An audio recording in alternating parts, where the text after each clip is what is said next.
Hey guys, tonight we're not just going to watch a movie or scroll through old photos. We're going to step into a world that, at first glance, seems all about the clang of steel and the roar of battle. But trust me, you're in for a surprise. We're traveling back to feudal Japan, to a time when the word samurai meant so much more than just a guy with a sword. We're going to feel the cold hilt of a katana in our hands, but also the delicate brush used for calligraphy. We'll be on the battlefield, yes, but also in the quiet meditative space of a tea house. This isn't just about fighting, it's about a complete way of life, a code that governed every single action. It's an immersive experience, almost like you'll be living it yourself for a little while, and let's be honest, you probably won't survive the week. So, before you get comfortable, take a moment to like the video and subscribe. But only if you genuinely enjoy what I do here. And hey, if you're up for it, drop a comment with your location and what time it is for you right now. I love seeing where you all are in the world. Now, dim the lights, maybe turn on a fan for that soft background hum, and let's ease into tonight's journey together. You're a young provincial guard, and life is, to put it mildly, rough. The year is around the 10th century, and the term samurai hasn't even fully taken on its romanticized meaning yet. Right now, it simply means one who serves. You're a provincial warrior, hired by a wealthy landowner or a powerful clan to protect their assets from bandits, rivals, and whatever else the chaotic landscape throws at you. Your life is less about honor and more about survival. You trudge through muddy fields, your simple armor, probably just a leather chest piece and a helmet, creaking with every step. Your weapon of choice isn't the elegant curved katana you've seen in movies, but more likely a long straight sword or a bow and arrow. This is the Bushido paradox in its rawest form. The very beginnings of the warrior spirit weren't rooted in a refined code, but in a gritty, no-nonsense reality.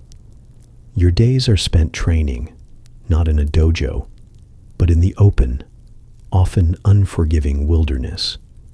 You learn to ride a horse, to shoot an arrow while galloping at full speed, and to wield your sword with brutal efficiency. There's no poetry in this life yet. The only verses you know are the shouts of your commander and the thud of your feet on the hard earth. You're part of a small, tight-knit group, bound together by the shared danger and the promise of a meal and a roof over your head. The concept of a unified Japan is a distant dream, a political idea that barely touches your life. Your loyalty is to your immediate lord, and to him alone. Historians still argue whether this early loyalty was based on genuine fealty or just a contractual obligation, a job pure and simple. Your pay might be in rice, not coin, and your living conditions are Spartan. You sleep in barracks with your fellow guards, listening to the rustle of straw mats and the snores of men who, like you, are just trying to get through the night. The stories you tell each other aren't about heroic deeds, but about close calls and the mundane details of patrol. You're a guard, a bouncer for a feudal lord, and the future samurai code is still a seed waiting to be planted. But even in this gritty, unrefined world, you can see the first glimmers of what's to come. You learn to value courage, not as a philosophical ideal, but as a practical necessity. Retreat is not an option, it means death or disgrace. You learn the importance of discipline, of following orders without question, because a moment's hesitation could get you and your comrades killed. This is the proto-Bushido, the unspoken code of the battlefield. It's a raw, instinctual form of honor, born from the simple, terrifying reality of combat. You might overhear a scholar in the Lord's court, talk about Chinese philosophies, about the importance of harmony and balance. But for you, balance is about staying on your horse, and harmony is when the enemy isn't charging at you. Your world is small, contained by the borders of your Lord's land, and your purpose is singular, to protect it. You are the first generation of a class that will one day rule Japan, but for now, you're just a warrior, serving. You are a samurai, in the most literal and humble sense of the word. You survived not just the night, but the decades, the muddy fields and simple, unadorned life of a provincial guard are now a memory. You, or rather your descendants, have risen. The samurai class in this new era is no longer just about guarding property. It's about wielding influence. The 11th and 12th centuries brought a seismic shift. The samurai, once just muscle for hire, started to gain political power, a lot of it. This is where the story gets fascinating, because the sword is no longer the only tool you need. Now the brush is just as important. You're now a part of the ruling class, and with that comes a new set of expectations. The cultural shift is palpable. You are expected to be literate, not just in military tactics, but in poetry, in history, in the elegant art of calligraphy. Imagine a long, quiet afternoon. Instead of polishing your armor, you're sitting cross-legged on a tatami mat, a delicate brush in your hand. The air is still, save for the faint sound of ink being ground on an inkstone. Your task? To write a poem, a short waka or a tanka, about the fleeting beauty of a cherry blossom. This isn't a hobby, it's a requirement. It's a way to demonstrate your refinement, your education, your worth as a member of the elite.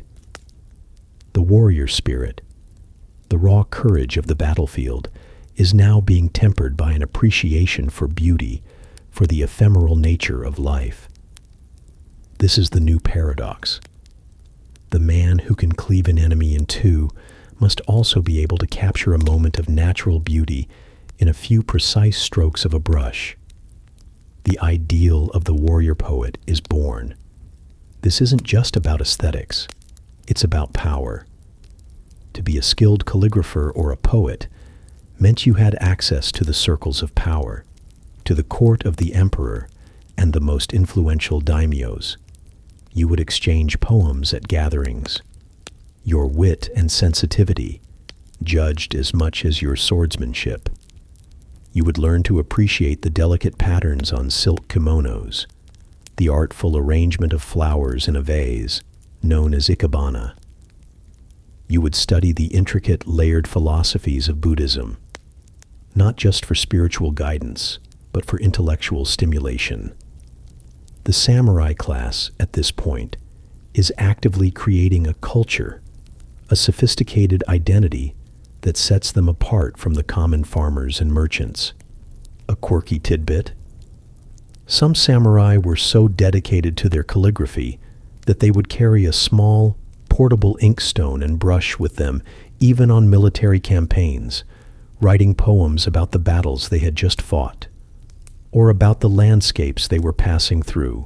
Historians still argue whether this embrace of the arts was a genuine evolution of their identity or a political necessity, a way to legitimize their rule by adopting the refined habits of the court nobility they were in many ways replacing. But whatever the reason, the effect was profound. The samurai became the custodians of Japanese culture. They weren't just fighting for land anymore. They were fighting for an idea of Japan, an idea that was shaped by art and philosophy as much as by force of arms.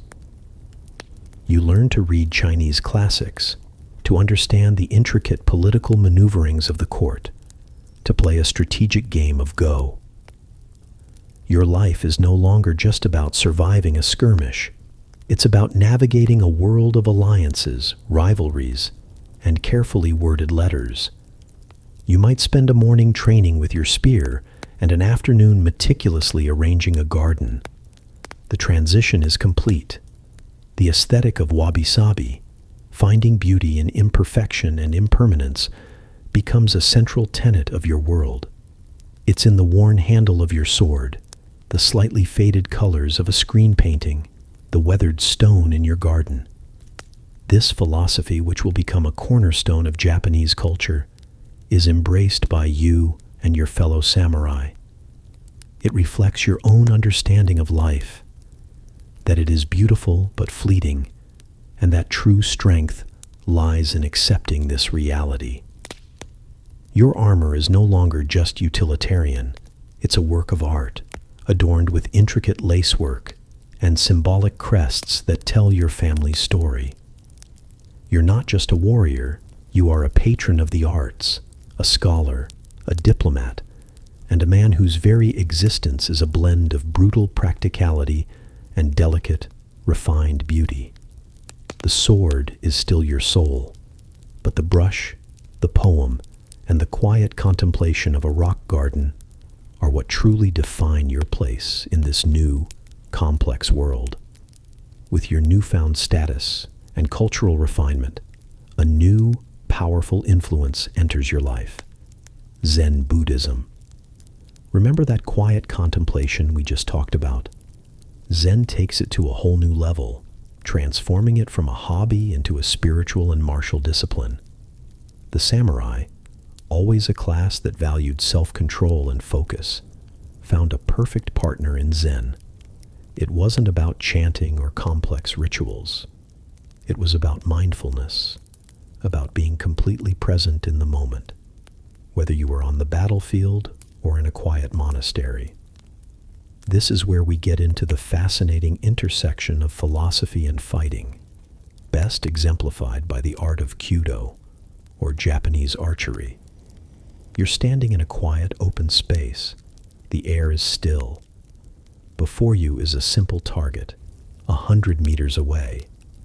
You're not just holding a bow, you're holding a long, asymmetrical instrument of war and, more importantly, of spiritual practice. The process of preparing to shoot is a ritual in itself, known as the shichido, or 7 coordinations. First, you adjust your stance, grounding yourself firmly, feeling the earth beneath your feet. Then you prepare the arrow, carefully knocking it to the string. Each movement is deliberate, slow, and precise. You are not thinking about the target. You are not thinking about winning or losing. You are thinking about the posture, the breathing, the feeling of the bow in your hands. This is Zen and the art of archery. The goal of this practice isn't just to hit the target. The goal is to perfect your form, to achieve a state of mushin, or no mind. In this state, you act without conscious thought. Your body moves on its own, guided by instinct and years of training, free from the hesitation and fear that can cost you your life on the battlefield. The arrow is not a weapon. It is an extension of your spirit. When you release it, the sound of the string snapping back is a satisfying, almost meditative twang. If you hit the target, it's not because you willed it, but because your spirit was in perfect harmony with the bow and arrow. This is what Zen teaches you. The path to mastery is not through brute force, but through self-mastery. This philosophy spills over into every aspect of your life. In sword fighting, you learn to read your opponent's intentions, to respond without thinking. In your daily life, you learn to appreciate the simple, unadorned beauty of your surroundings. A quirky tidbit from this period is the concept of a Zen garden, or kare-sansui, a few rocks, raked sand, and maybe a moss patch. That's it. To a modern eye, it looks empty. But for you, sitting there, raking the sand, you are not just maintaining a garden. You are meditating, finding a pattern in the chaos, imposing order on the world just as you would on the battlefield. It's a way to find peace and clarity in the middle of a world that is anything but. Historians still argue whether this deep embrace of Zen was a genuine spiritual awakening for the entire samurai class or a shrewd political move to create a disciplined, loyal fighting force. Zen's emphasis on living in the moment, on accepting the inevitability of death, and on unwavering discipline made it a powerful tool for a class whose very existence was defined by battle. It gave you and your fellow warriors a philosophical framework for facing the ultimate sacrifice with courage and dignity. The simple, unadorned aesthetic of Zen, the clean lines, the sparse decoration, became the hallmark of samurai culture, a stark contrast to the opulence of the court nobles. The tea ceremony, which we'll explore next, is a perfect example of this. It's a simple act, elevated to a profound spiritual practice, and it's a direct descendant of the principles you are learning right now, standing in this quiet space, an arrow poised in your bow. Your spirit is as taut as the bowstring, your mind as clear as the sky above. The philosophy of Zen, with its emphasis on mindfulness and ritual, found one of its most beautiful and profound expressions in the tea ceremony, or chanoyu. This isn't just about drinking tea. It's an art form, a spiritual practice, and a crucial social rite for the samurai. Remember the chaos of the battlefield, the stress of political intrigue. The tea room is the complete opposite.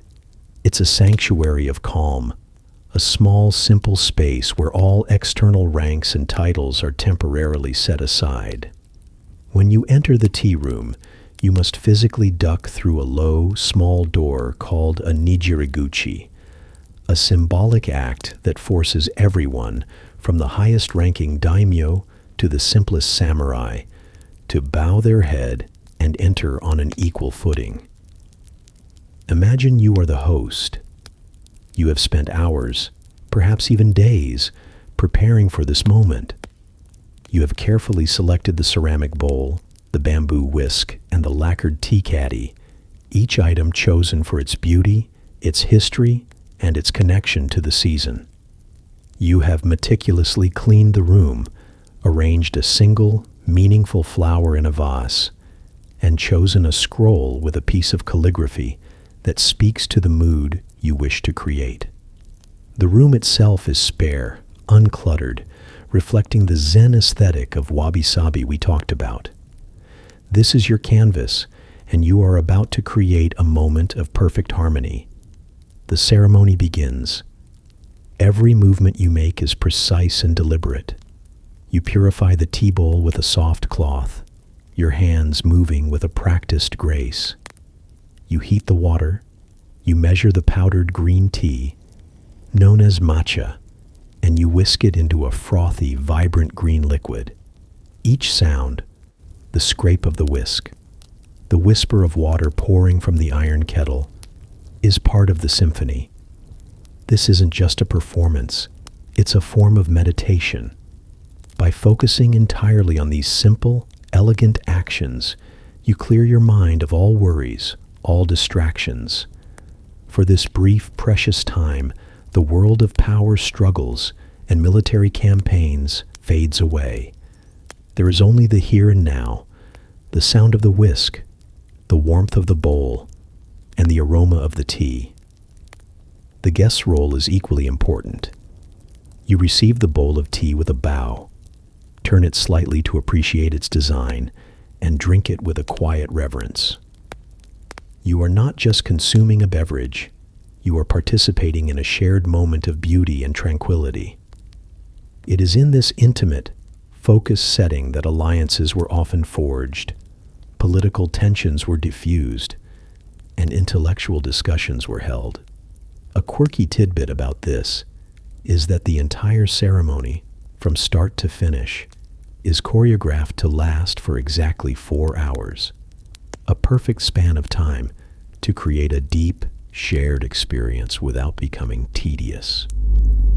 Historians still argue whether the tea ceremony was a genuine spiritual escape for the samurai, or a highly refined form of social control, a way to build and test loyalty in a quiet, non-confrontational setting.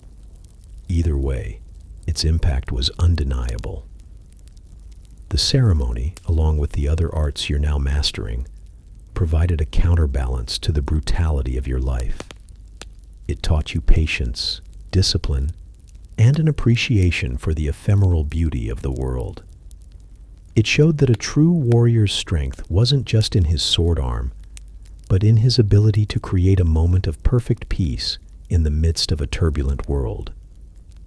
The tea ceremony is a microcosm of the samurai ethos, a life of brutal practicality, elevated by a profound and beautiful spiritual discipline. The discipline of the tea room and the philosophy of Zen also profoundly influenced something much more visible: your appearance. As a samurai, your fashion was never just about covering your body. It was a carefully constructed statement of your identity, your rank, and your values. The armor you wear is the most obvious example. It's a marvel of engineering and artistry, designed not only to protect you, but also to project power and intimidation. But let's set aside the battlefield for a moment and look at your daily attire. This is where the true subtlety of samurai fashion comes to light. You're not in armor now. You're at a formal gathering in a castle or a wealthy estate. You're wearing a kimono, but this is no simple garment. It's a masterpiece of silk, often with several layers, each one representing a different season or a different meaning.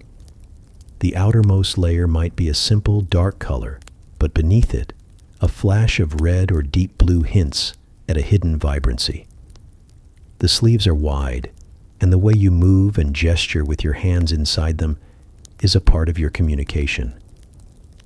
Your family crest, or man, is emblazoned subtly on the fabric.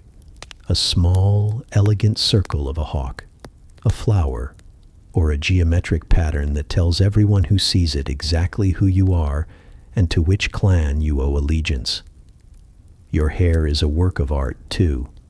The top of your head is shaved, and the remaining hair is pulled into a tight top knot, known as a shanmage.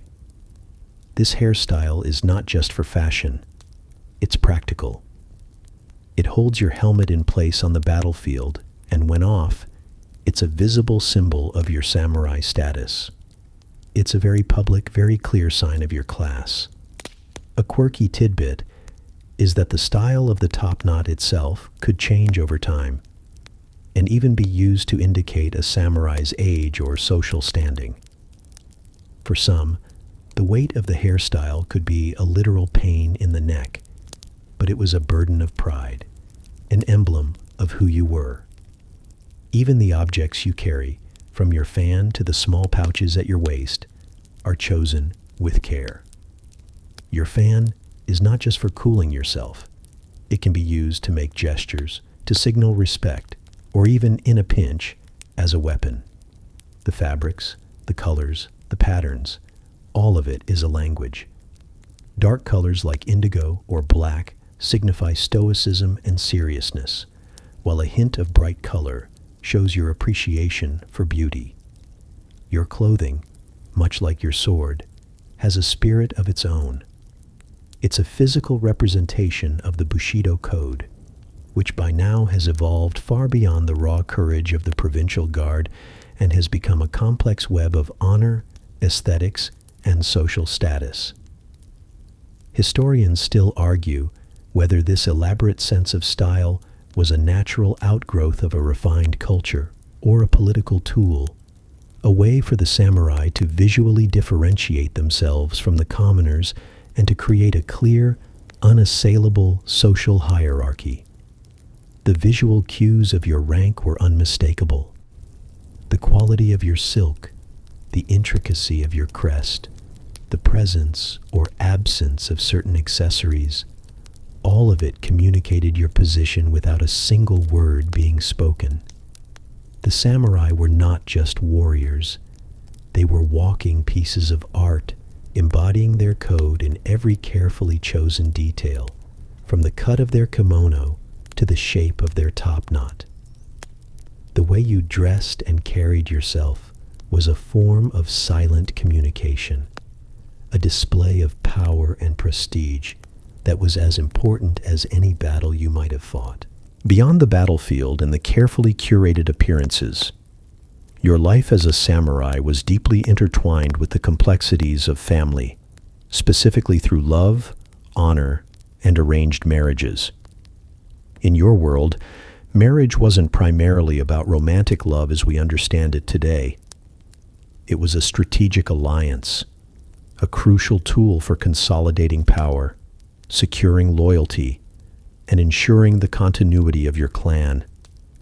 You probably didn't choose your spouse based on affection, but rather on their family's standing, their dowry, and the potential political advantages the union could bring. Imagine a scene. You're a young samurai, perhaps in your late teens or early 20s, and your father or daimyo has just informed you of your impending marriage. You might have seen your future wife only once or twice, perhaps at a formal gathering, or not at all. Her qualities would have been carefully vetted: her family's prestige, her education, her ability to manage a household, and her potential to bear strong, healthy sons who would continue the family line. This was the expectation, the duty laid upon both you and your future spouse. It was an honor, a responsibility, but rarely a passionate romance. Yet within these arranged unions, a different kind of bond often developed. Respect, companionship, and a deep understanding of shared duties could blossom into affection. Your wife, typically from another samurai family, would have been raised with a strict understanding of her role: to manage the household, oversee the servants, raise the children, and support you in all your endeavors. She was, in many ways, the backbone of your family's stability. She would manage the finances, ensure the smooth running of the estate, and even be prepared to defend the home if you were away at war. A quirky tidbit: some samurai wives were trained in martial arts themselves, not necessarily for offensive combat, but for self-defense and the protection of their children and household, wielding a short dagger, kaiken, or even a naginata, a polearm. The role of women in samurai society is a topic historians still argue whether they were truly empowered within their sphere or largely subservient. While their public lives were limited, their influence within the household and family was considerable. They managed complex estates, handled significant sums of money, and raised the next generation of warriors, instilling in them the values of Bushido. They were often educated, capable of reading and writing, and sometimes even skilled in the arts, echoing the cultural refinement expected of you. Children, especially sons, were paramount. The continuation of the family name, the legacy of your ancestors, depended on them. The pressure to produce an heir was immense, and if a couple couldn't have children, adoption, often of a male relative, was a common practice to ensure the family line didn't die out. Daughters, while not carrying on the family name directly, were crucial for forming strategic alliances through their own arranged marriages. They were educated in the manners and skills necessary to be a samurai wife, understanding that their lives, too, were dedicated to the advancement and honor of their family. So, while tales of passionate love affairs exist in samurai literature, the reality for most of you was a life where personal feelings often took a back seat to the demands of honor, duty, and the perpetuation of your family's status. It was a life of quiet dedication, shared purpose, and the unwavering commitment to the legacy you were building, one generation at a time. The samurai family was a unit, not just of individuals, but of a shared destiny, bound by invisible threads of obligation and a collective pursuit of honor. In a world where honor was everything, the katana, your sword, was more than just a weapon. It was a living soul. This is not hyperbole. It was the prevailing belief. From the moment of its creation to the final act of battle, the sword was imbued with a spiritual significance that was unparalleled. Remember how you learned to appreciate the fleeting beauty of a cherry blossom? The sword, in contrast, represented permanence, the unyielding spirit of your lineage. It was a sacred object, and the process of its forging was a religious rite in itself. The master swordsmith, or katanakaji, was not just a craftsman. They were a holy man. They would purify themselves with a ritual bath and don the robes of a Shinto priest before even beginning. The forging process was a long, arduous, and secretive affair. Layers of steel were repeatedly folded and hammered together, a process that could be repeated dozens of times. This technique, called tamahagan, created a blade that was both incredibly hard and remarkably flexible. A hard edge allowed the sword to hold its sharpness, while a softer core prevented it from shattering. A quirky tidbit: the final, beautiful wave pattern you see on the blade, called the hamon, is not a design. It's the visible result of a differential hardening process, where a special clay mixture is applied to the blade before quenching, creating a distinct line where the hard edge meets the softer spine. The finished blade was then polished to a mirror-like finish, a process that could take weeks or even months. This meticulous polishing was not just for aesthetics. It allowed the swordsman to see the subtle imperfections of the blade, to appreciate its unique character, and to understand its soul. The sword was then given a name, often based on a legend, an attribute, or a historical event. A famous example is the legendary Muramasa swords, said to be cursed with a thirst for blood. This spiritual connection meant you never touched a katana without respect. You wouldn't draw it casually. You would only do so with a purpose, with a sense of gravity that befitted an object of such power. The katana, with its elegant curve and deadly sharpness, became the symbol of your class. Carrying two swords, the long katana and the shorter wakizashi, was a privilege reserved for the samurai alone.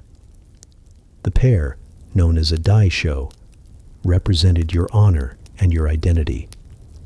The wakizashi was the companion sword, worn even indoors and used for close quarters fighting, or, more grimly, for the ritual of seppuku.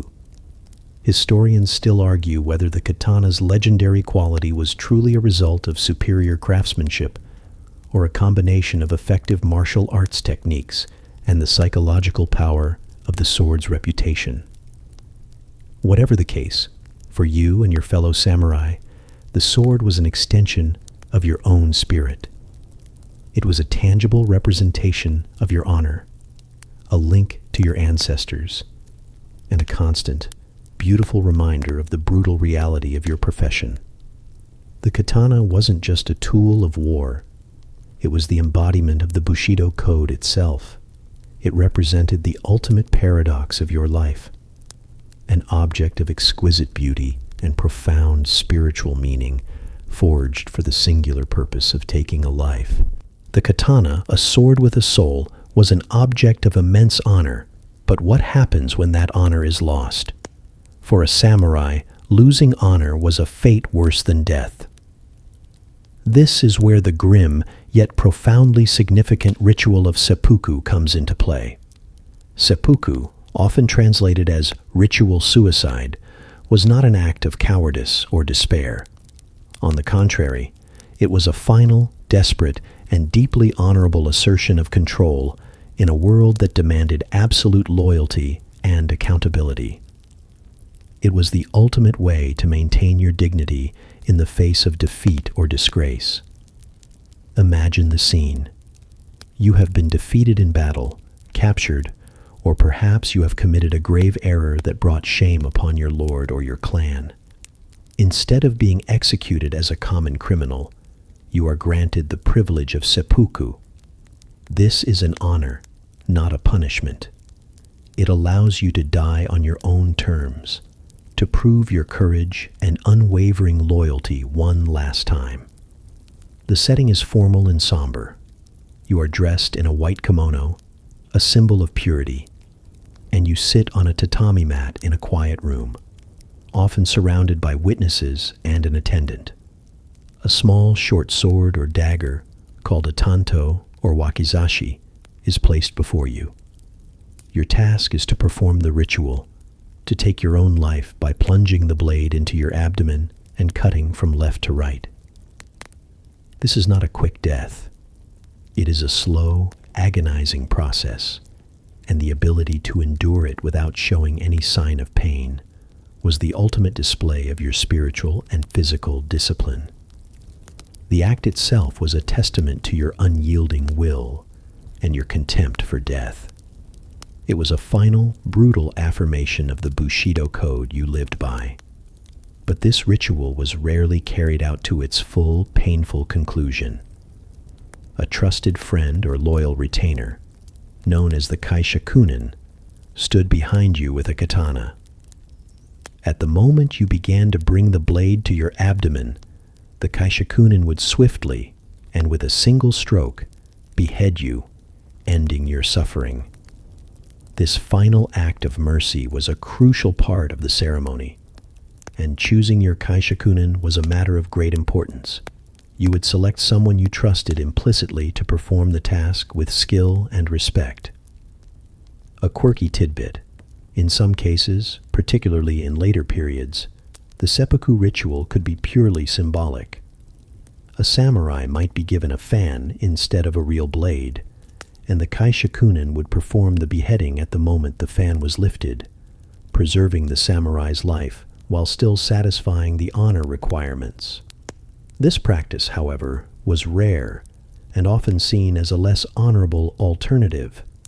Historians still argue whether seppuku was truly a choice or a form of social coercion, a cultural practice so ingrained that to refuse it would bring even greater shame upon your family and descendants.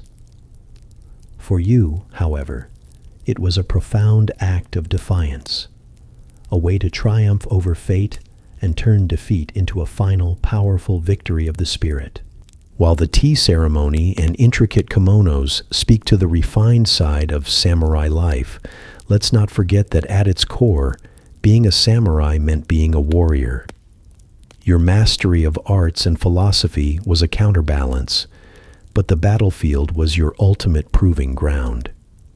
The evolution of warfare during the samurai era is as fascinating as their cultural development, moving from individual prowess to sophisticated strategic and tactical operations. In the earlier days, say around the 12th century, battles were often more akin to duels writ large. You'd charge into combat, often on horseback, aiming to find an opponent of similar standing. This was a time of individual heroism. You'd announce your name, your lineage, and your glorious deeds before engaging in single combat. Your skill with a bow from horseback was paramount, and the battlefield might have felt like a series of smaller, isolated skirmishes. Imagine the thunder of hooves, the twang of bowstrings, and the shouts of individual warriors challenging each other. A quirky tidbit from this period is the practice of collecting the heads of defeated enemies to present to your lord as proof of your valor and victory. Each head had to be meticulously identified to ensure proper credit was given. As centuries passed, especially by the Sengoku period, the Warring States period, 15th, 16th centuries, warfare became a much larger, more organized, and far deadlier affair.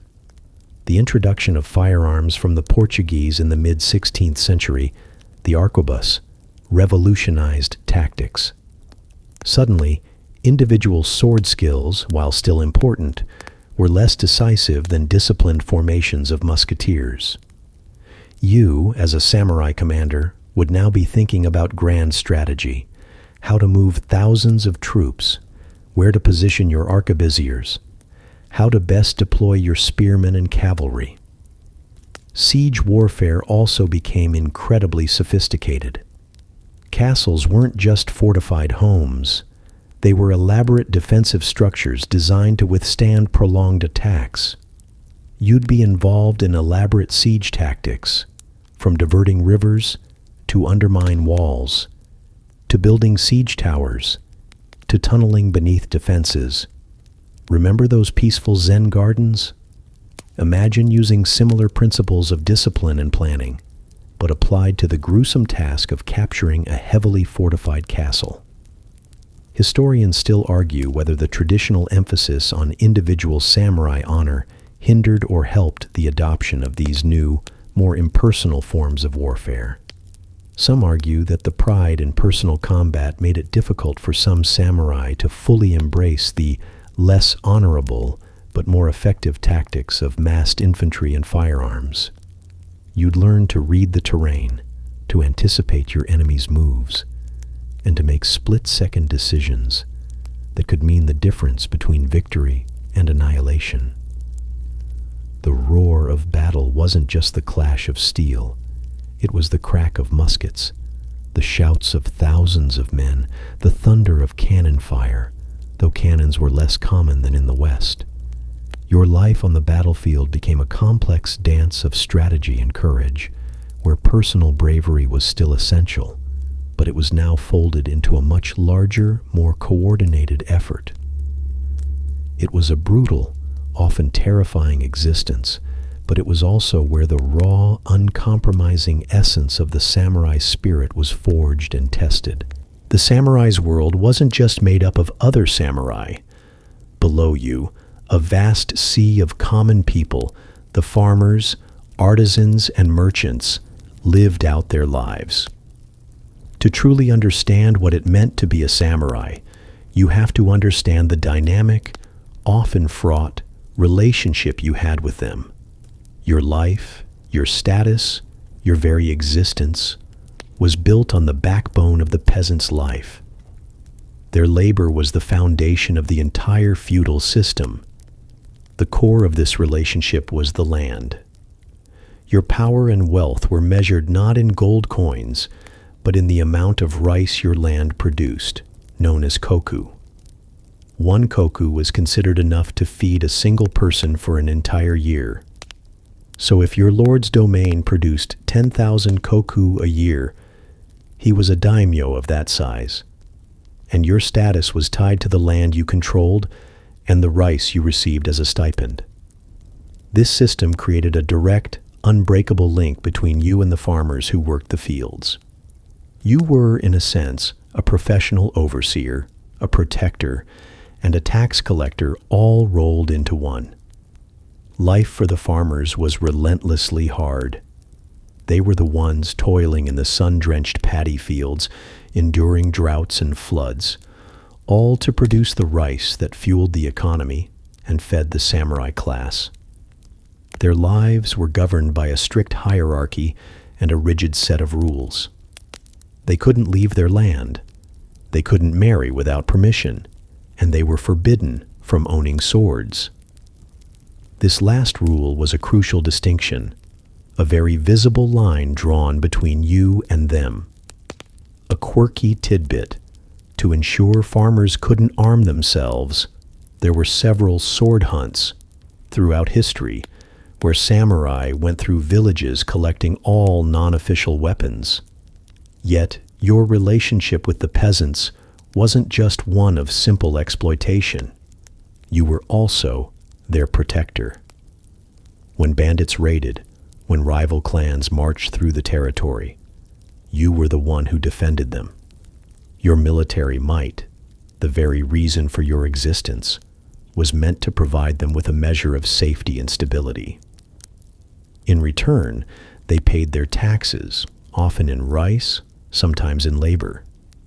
This created a complex web of mutual, if unequal, dependency. Historians still argue whether the relationship was predominantly paternalistic, with samurai acting as responsible protectors, or purely exploitative. The truth, as always, likely lies somewhere in the middle, varying greatly from one domain to another, and from one lord to another. Imagine a village festival. While you, as a samurai, might be a distant, imposing figure on a horse, your presence would also be a source of pride and security for the villagers. They knew that as long as you and your lord were strong, their harvests were relatively safe. But they also knew that a bad harvest meant less food for them, and often little mercy from the tax collectors. The samurai were both the shield and the sword in their lives, the source of both protection and hardship. This social structure, with the samurai at the top, the farmers and artisans in the middle, and the merchants at the bottom, who, ironically, often had more money but less status, was the bedrock of feudal Japan. It was a world built on rice, honor, and the unwavering discipline of the men who ruled it all. The power you and your fellow samurai wielded wasn't just on the battlefield or in the rice fields. It was concentrated within the walls of a castle. Castle life was the epicenter of your world, a complex web of power, politics, and intrigue. Unlike the grand stone fortresses of Europe, a Japanese castle, or shiro, was a layered and intricate defensive marvel, often built into hillsides and surrounded by multiple moats and walls. But it was also your home, a place of immense political activity. Imagine yourself inside one of these massive structures. The central keep, or tenshu, soars high above the surrounding lands, a symbol of your lord's unassailable power. But this is just the command center. The real life of the castle happens in the layers of courtyards and administrative buildings that surround it. As a samurai of a certain rank, you would have your own quarters, probably a simple but elegant room with tatami mats, a sliding paper door, and a scroll displaying calligraphy. Your days would be filled with meetings, guard duty, and training. The hierarchy was strict, and every samurai, from the most powerful daimyo down to the lowest-ranking retainer, had a precise place and role. The daimyo, your lord, was a figure of absolute authority. His word was law, and your loyalty to him was non-negotiable. His life, and yours, was a constant performance of power. The way he walked, the clothes he wore, the subtle nods of his head, all of it was designed to project authority. The court within the castle was a hotbed of political maneuvering. Alliances were made and broken, rivalries simmered just beneath the surface, and a single wrong word could lead to your downfall. This is where your education in etiquette, poetry, and the tea ceremony truly paid off. It wasn't just about being refined. It was about being a shrewd politician, able to read a situation and a person with the same keen eye you use to spot an enemy on the battlefield. The constant threat of betrayal, either from a rival clan or from within your own ranks, was a real and present danger. A quirky tidbit. To combat this, some castles had nightingale floors, or uguisubari, designed to squeak and chirp with every step. These were not a design flaw, but a brilliant security feature, alerting guards to anyone moving silently through the halls at night. Historians still argue whether the elaborate design of these castles was primarily for defense, or if their grandeur was a key element in projecting the psychological dominance of the samurai class over the common people. Life in the castle was a strange mix of tranquility and tension. You might spend a peaceful morning in a rock garden, contemplating a Zen riddle, and then spend the afternoon in a tense meeting, debating the fate of a rival village. It was a world of strict rules and hidden dangers, where your life was lived not just with a sword at your side, but with a constant awareness of the political currents swirling around you. It was the heart of the samurai world, a fortress of both stone and complex unspoken codes. The intricate web of castle politics and the constant need for protection eventually led to the rise of a unified military government that would define Japan for centuries: the shogunate. Remember all those individual daimyo vying for power, those localized battles and shifting loyalties? The shogunate was the ultimate solution to this chaos, cementing the samurai's dominance and establishing a new system of governance with you, the warrior class, at its absolute pinnacle. The term shogun literally means commander-in-chief of the expeditionary force against the barbarians, but over time it evolved to refer to the de facto military dictator of Japan. The first true shogunate, the Kamakura shogunate, was established in the late 12th century by Minamoto no Yoritomo.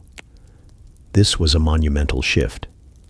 Before, power was theoretically centralized with the emperor in Kyoto, but in reality, it was fragmented among various court nobles and powerful clans. The shogun, however, established his own capital, often far from the imperial court, like Kamakura or later Edo, modern-day Tokyo, creating a parallel power structure. Imagine the sense of order and hierarchy this brought to your life. No longer were you just serving a local lord whose power might wax and wane with every skirmish. Now, you were part of a grander system. The shogun ruled through a complex network of daimyo, who, in turn, controlled their own samurai retainers, including you. It was a feudal pyramid, with the shogun at the top, dictating policies, laws, and even moral codes for the entire warrior class. This centralization of power was designed to prevent the incessant warfare that had plagued the land for centuries. Under the shogunate, your duties expanded. You might be called upon not just to defend your lord's territory, but to enforce the shogun's laws across vast regions, to serve as a magistrate, or to oversee public works. This period saw the formalization of many aspects of Bushido, the warrior code, as a means to ensure loyalty and discipline throughout the widespread samurai class. Your life became more structured, less chaotic, though the underlying threat of rebellion or invasion never truly disappeared. A quirky tidbit is the concept of sankenkotai, or the alternate attendance system, especially prominent under the Tokugawa shogunate, 17th-19th centuries. Every daimyo was required to spend every other year residing in the shogun's capital, Edo, and when they returned to their domains, they had to leave their wives and heirs in Edo as hostages. This was a brilliant, albeit expensive way for the shogun to control the daimyo and prevent them from building up too much power or plotting rebellions. Historians still argue whether the shogunate's long periods of peace, like the Tokugawa era, led to the samurai becoming more administrators than warriors, potentially sowing the seeds for their eventual decline. For centuries, however, this system provided relative stability, allowing a distinct samurai culture to flourish, largely free from the constant threat of civil war. Your place in this world was clear. You were a warrior, yes, but now also a vital cog in the machinery of national governance. Not every samurai served a powerful lord or a shogun. In this intricate social structure, some found themselves adrift without a master. This is the story of the Ronin, a samurai without a lord, a masterless warrior. The word Ronin itself is a poignant one. It translates to wave man, someone who drifts like a wave on the sea, unmoored and without a fixed place in the world.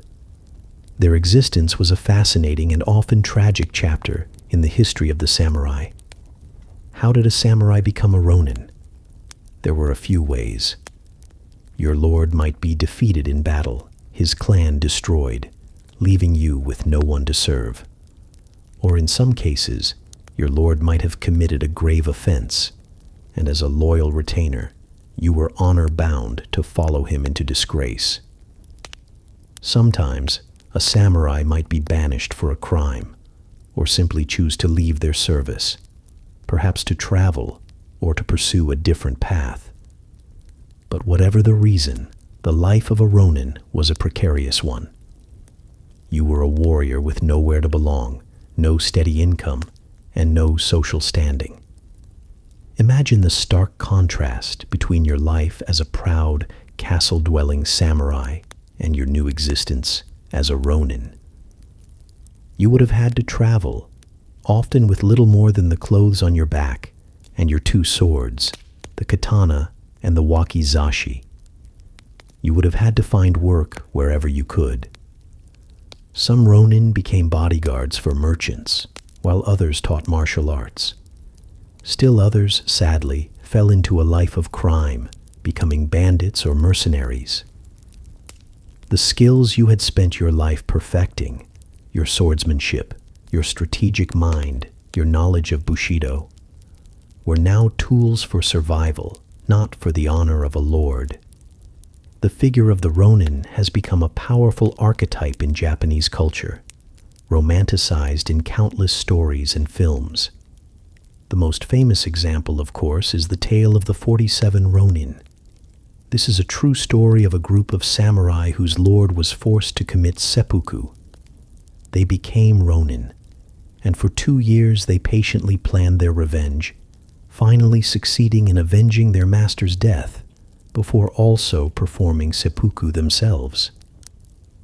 This story is a perfect example of the Ronin's tragic dilemma, a life of aimlessness, driven by a deep-seated code of honor that they could no longer officially fulfill. Historians still argue whether the romanticized image of the Ronin reflects the reality of their lives, or if most masterless samurai simply faded into the common population, their warrior skills becoming a part of a forgotten past.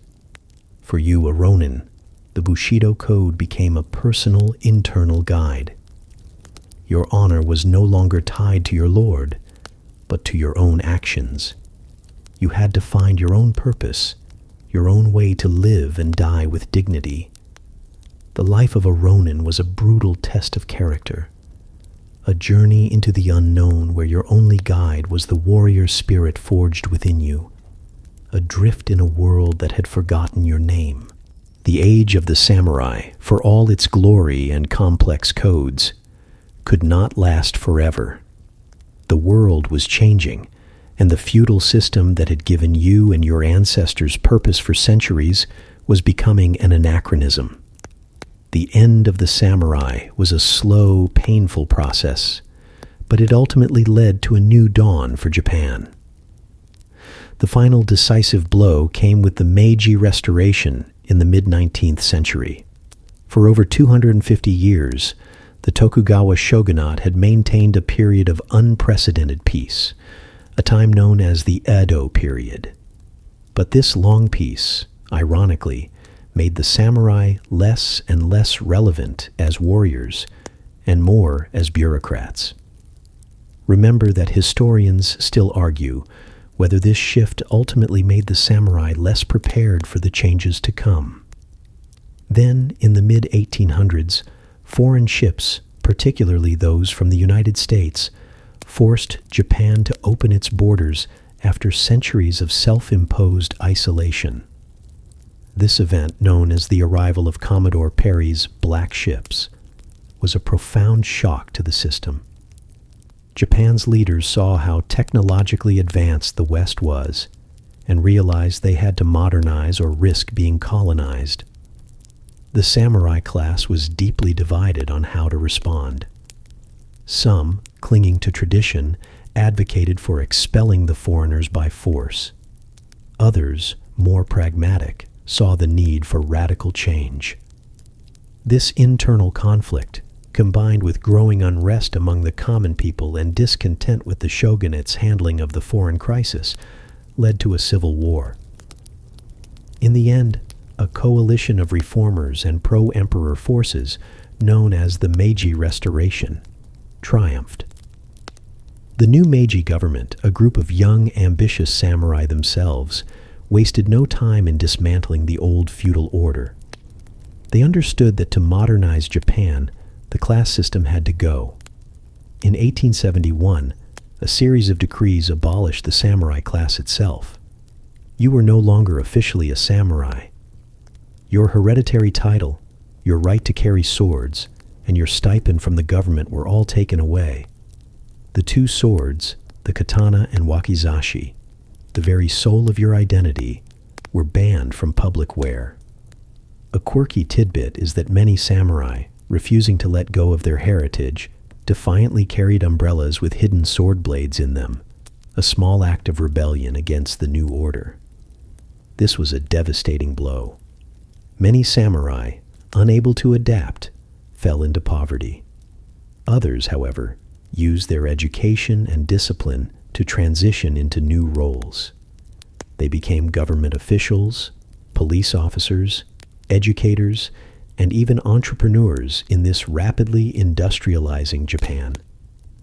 The warrior class was gone, but the spirit of discipline, loyalty, and honor, forged over centuries, would live on in new forms.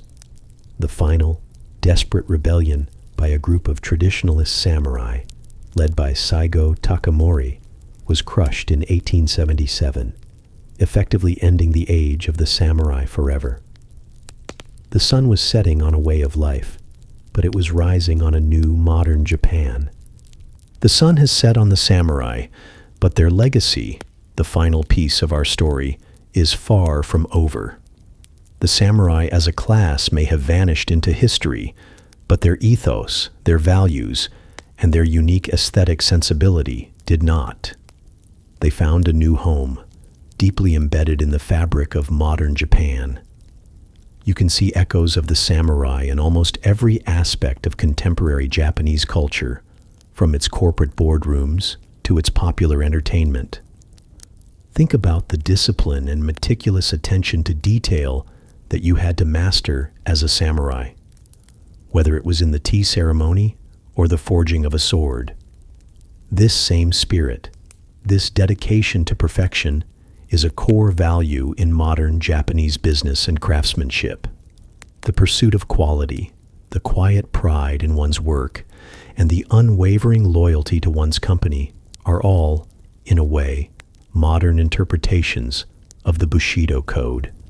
The same discipline that you needed to sit in silent meditation is now channeled into the precision of a factory assembly line or the artistry of a sushi chef. A quirky tidbit. The phrase ganbaru is a common Japanese saying that means to do one's best and persevere through difficult times, and many scholars link its origins to the indomitable spirit of the samurai. The samurai legacy is also a cornerstone of Japanese pop culture. From the legendary films of Akira Kurosawa, like Seven Samurai, to countless anime, manga, and video games, the image of the stoic, honorable swordsman continues to captivate audiences worldwide. These stories often explore the timeless themes of duty, loyalty, and justice, all of which were central to your life as a samurai. They romanticize the warrior's journey, making sure that the ideals of Bushido, even if not the reality, are never forgotten. Historians still argue whether this pop culture image is a celebration of the samurai's true history or a nostalgic and perhaps simplified vision of a past that never truly was. Whatever the case, it's a powerful and enduring part of Japan's national identity. You can also find the aesthetic influence everywhere. Remember the simplicity and elegance of Zen in the tea ceremony? This aesthetic, with its clean lines and minimalist philosophy, has influenced everything from architecture to interior design to fashion. The concept of wabi-sabi, the beauty of imperfection and transience, is a guiding principle in many aspects of modern Japanese art and design. The samurai didn't just create a system of governance, they cultivated a culture, a way of seeing the world that continues to resonate today. Their legacy is not just in monuments and history books. It's in the quiet dedication of a craftsman, in the moral compass of a fictional hero, and in the very way a nation sees itself. The samurai may have vanished from the battlefield, but the spirit they embodied lives on,